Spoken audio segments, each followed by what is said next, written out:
সালমান শাহ হত্যার মামলার বিষয়ে কিছু কথা বলবো।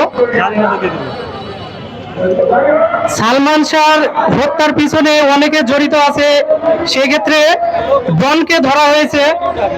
এই ডন সহ আরো 11 জনকে আসামি করা হয়েছে। আমাদের মা নীলা চৌধুরীকে হুমকি দেওয়া হয়েছে।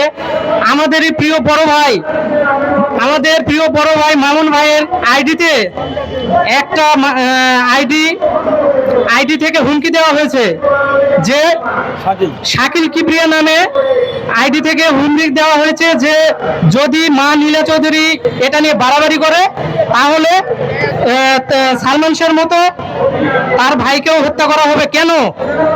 এটার সঠিক বিচার চাই। বর্তমান প্রশাসনকে আমি একটাই আহ্বান করব যে এর সঠিক বিচার চাই। কেন এরকম করা হলো এবং এই হত্যাকারীদের কেন ধরা হচ্ছে না? 1 নম্বর আসামি সামিরা, তোমার যদি বুকের পাটা থাকে তাহলে তুমি সালমান শাহ প্রেমীদের সামনে আসো, এসে মোকাবেলা করো যে তুমি হত্যা করনি, তুমি মোকাবেলা করো। কেন পালিয়ে আছো? তুমি তাড়াতাড়ি ধরা দাও প্রশাসনের কাছে, তাড়াতাড়ি। তুমি যদি ন্যায় হয়ে থাকো তাহলে ধরা দাও, তুমি দেখাও যে আমি হত্যা করিনি।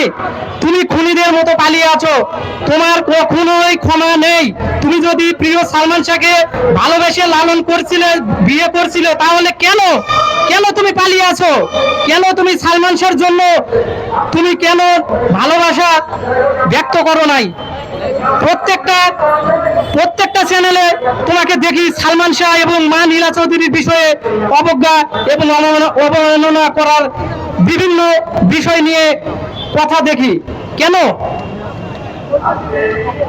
আজকে প্রশাসনকে আমি একটাই আহ্বান করব, আমাদের প্রিয়, সবার প্রিয় নায়ক, জনপ্রিয় নায়ক সালমান শাহ এই হত্যাকাণ্ডের পিছনে যারা যারা জড়িত তাদেরকে সঠিকভাবে তদন্ত করে ন্যায় বিচার প্রতিষ্ঠা করতে, এটাই আমার শেষ বক্তব্য এবং এটাই আমার চাওয়া।